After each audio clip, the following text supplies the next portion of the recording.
これよりゲストプレゼンターとしてアリサン有限会社様にお話をお伺いしたいと思います。それでは皆様、盛大な拍手でお迎えください。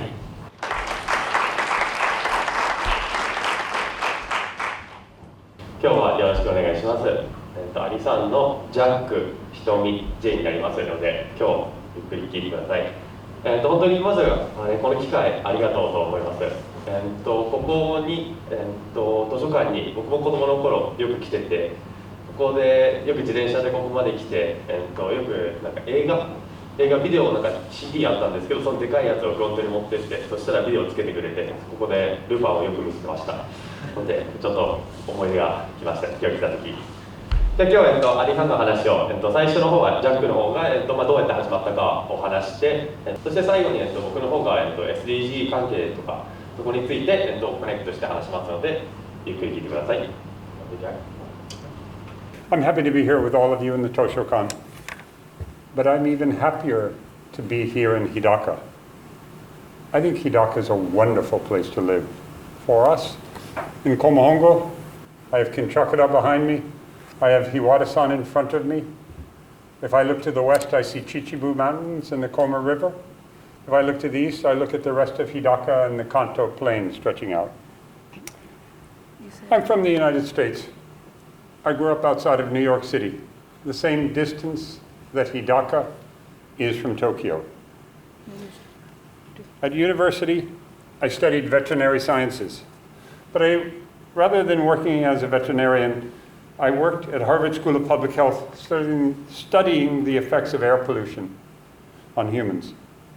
In the 1970s, very little was known about air pollution, and everything we discovered about sulfur dioxide and ozone was bad news.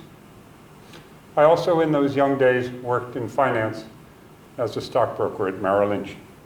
In the 60s and the 70s, there were many shifts in society happening.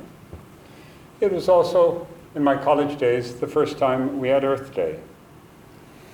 During that period as a young man, I was deeply interested in food and how it affects the body, food and how it builds human relations.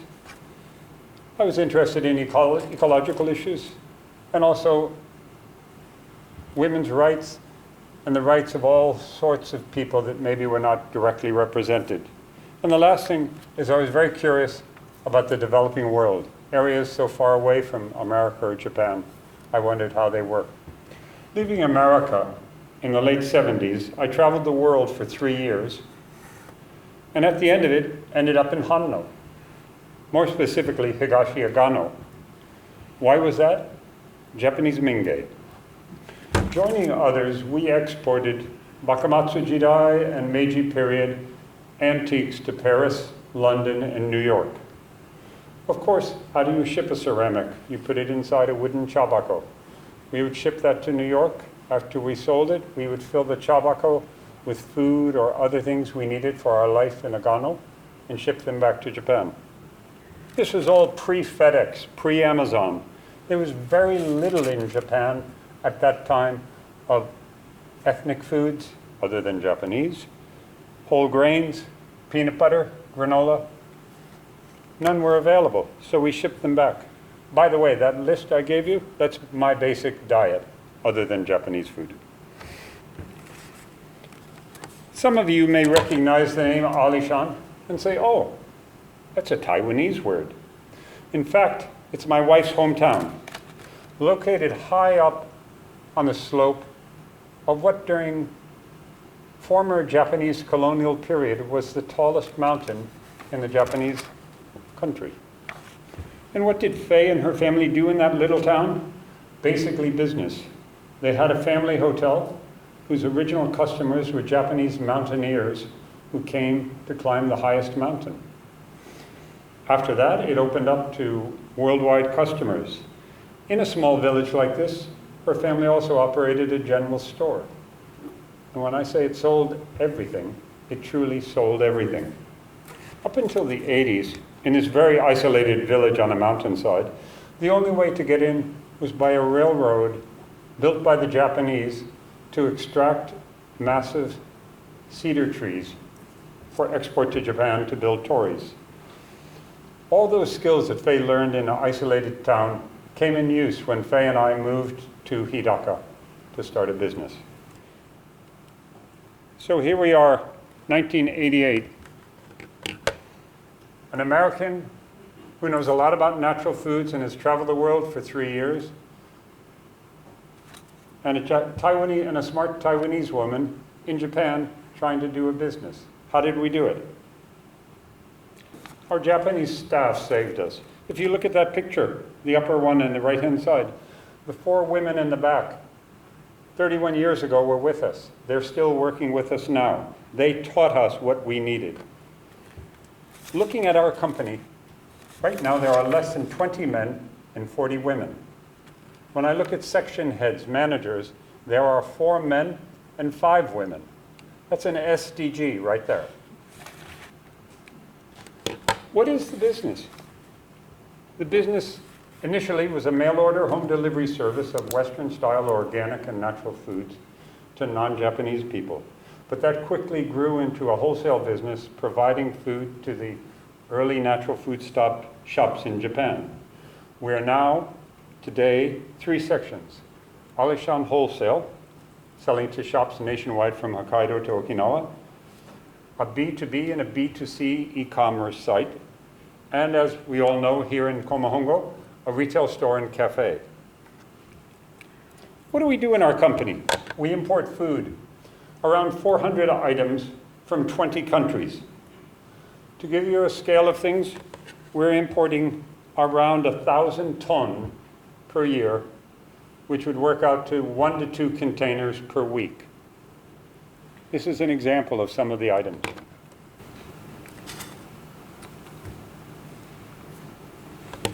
This is where SDGs easily come into play. Food is, I think, the largest industry in the world. It's what most people in developing countries are involved in, agricultural production. And so it's easy for us to make an effect. Ecological farming, gender equality, trade, energy efficiencies are all choices that each of us make in our own work and the people we choose to work with. Put simply, we know the people we buy from. We buy direct from farmers as much as possible. Many of these farmers I've known over 30 years. After we buy it, we import it from our own warehouses overseas in containers that we control direct to Hidaka. All of the product is stored here in Hidaka in different warehouses. We take these products from farmers and repackage them at facilities in Hidaka, and we then sell them onward to shops, supermarkets, wholesalers, e-com, etc. across Japan. And the last thing we do is we cook it, we serve it, we enjoy it. We import dozens of organic products. I want to use one example to explain how that affects SDGs. We import dried apricots from northern Pakistan. How did it happen? Interestingly, Japanese JICA introduced me to this man from northern Pakistan. They told me organic apricots. By chance, I had visited this man's village 40 years ago as I traveled by land through Pakistan and India. The picture there is of he and his wife and child, and they are a strong example of SDG. 50 years for me of thinking about SDG-related issues. It's easy for me to spot good companies. Every one of those companies is able to show me how they are furthering benefits for everyone through SDG. They are almost always owner-operated, passion-driven, organic and vegetarian companies. And it's easy to see they do good for their staff, they try to reduce their carbon footprint, they're fair to both suppliers and to buyers. I'm now going to pass this over to Jay, but I first want to say to each of us that we all have the power to choose to work for a better world. We all want it, I'm sure we do. I'm sure we all want a better world. How do we start? We are conscious that the decisions we make matter. They have implications. Your customers, your staff will see if you are trying to do good for the world. Your choices as a business will be noticed. Customers will come to you. Your choices, how you conduct your business, will affect major organizations like Kedandran, will affect the government. I'm convinced that doing good helps both you and society's bottom line. Thank you all. And after the translation, I'll turn this over to Jay, and it'll be much simpler. ここは僕たち会社として結構食品として当たるやっぱその地球関係にあるか、その食べる人の人間の健康関係か、それを作る時のプロセスのどういうものが消費されるかっていうところを見るのが私たちの会社での参考の件になると思います。メインなのはやっぱ商品でどうやって人のインパクトがあるか、やっぱそこで結構僕たちは大切にしているのがやっぱベジタリアンとオーガニックっていう商品、食べ物っていうのはやっぱずっと1日何回も食べるものなので、そこにいいものを食べないとやっぱ体に悪いものが溜まってしまう。なので僕たちは思うのはやっぱオーガニック、すごいシンプルなものを食べるとやっぱ体に悪いものが入らないので健康的に持って生きていけるっていうのは一つあります。それもう一つ商品で一つあるのが僕たちのオペレーションで、今コロナとかそういうあるので、商品が思った以上に売れたとか思った以上売れなかったとかっていうそのストックコントロールがすごい今大変なところなんですね。やっぱ商品注文したのに、普通1ヶ月だったのがもう4ヶ月かかってしまってるとか普通にいろいろあるので、そういう時をコントロールする時にどうやってやるかっていうところで、アリさんとして、この商品は消化できないんだけど、やっぱこの商品リソースがもう使われてるので誰が使えられるかっていうところで、僕たちはセカンドハーベストジャパンっていうフードバンキングのグループと一緒に連携しています。そこで、会社としての、プロセスの方で、どういうエコのオペレーションやってるかって言って、これはやっぱ、エアコン使ったりヒーターとか使えるんですけど、それ使う時にどれほど少なく使えるかっていうところでやっぱ、建物の断熱材がすごいでかいですね。建物もし穴開けたら多分こんぐらい壁があるので、そこの中に木と来てその後にフォームがすごいあるので、すごい暑い日でも壁触っても全然熱くはならないです。その後、最近僕たちも変えたのが、商品やっぱいつも送る時にテープ巻くんですけど、そのテープをやっぱプラスチックなので、それを紙のやつに変えられるかっていうのを、最近変えました。それであとは段ボールの方はいつも、新しい箱を組み立ててそれを送るんじゃなくて、僕たちは、たまに八百港に買い物行った時のそこに残り物の段ボールもらったりとか、そういうので、これまた無駄にならなくこれをまたお客さんに送れるっていうところで、そういうのを OK とするお客さんを本当に僕たちはまとめているので、そうやって送っています。それあとゴミ箱、僕たちはそのオートミールをいっぱい作ってるんですけど、そのオートミールが、11キロの袋に来るんですけど、それ大体こんぐらいでかいんですけど、それを使い終わった後に、そんなでかい綺麗なゴミ、でかい袋があるので、それをもう会社のゴミ袋として使おうっていうことで、会社に出るゴミ袋の量と、オートミール入る量がもっと多いので、全然もう今はほとんどそれに変わっています。そしてあとは、食べ物、やっぱレストランで使う時とか、たまに使えなくなった食べ物が出てきた時には、それをもう捨てるで燃やすっていうところだとやっぱエネルギーのもったいないので、できればそれを、肥料に変えるコンポストとか始めてます。けれども今これを点でいろいろやってるんですけど、逆にこうやったためにお客さんから、どうしてこんな変な箱に入れてるのとか、そういうコメントとか絶対来るんですね。でそれで、会社としてやっぱ僕たちはこうやってやりたい、こうやってエコのためにこうやってやりたいので、すいません、普通だったらもうこういうパッケージかもしれないんですけど、僕たちはこういうふうに信じてるので、それをお客さんに言われてもじゃあ信じて動けるっていうのが、本当に SDG にインパクト作るにはやっぱみんなこう思ってるかもしれないけど、自分はこう信じてる、こうやって動きたいっていうのがないといけないです。その時にあとは、サプライヤーです。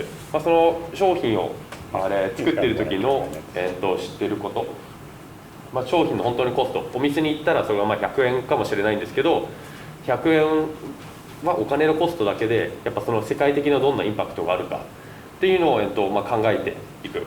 それでこの後ちょっとオーガニックとプラントベースのインパクトってちょっと話したいんですけど、そこをちょっと今日もう時間なのでちょっと早く行くんですけど、やっぱ肉買うときに100円です。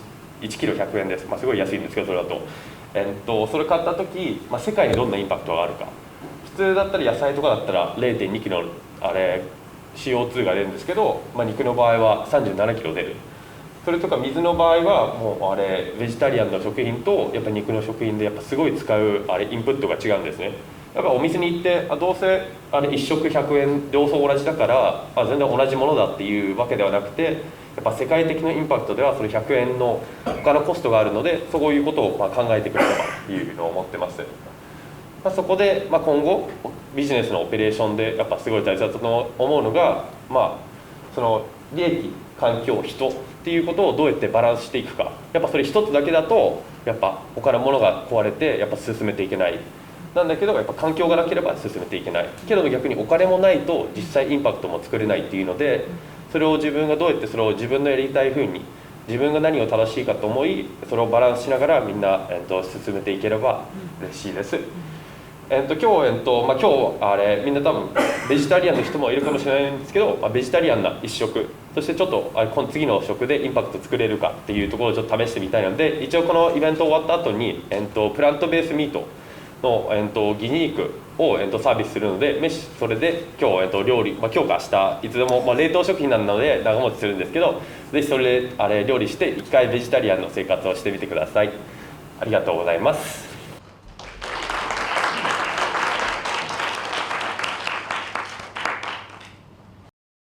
アリサン様、大変貴重なお話ありがとうございました。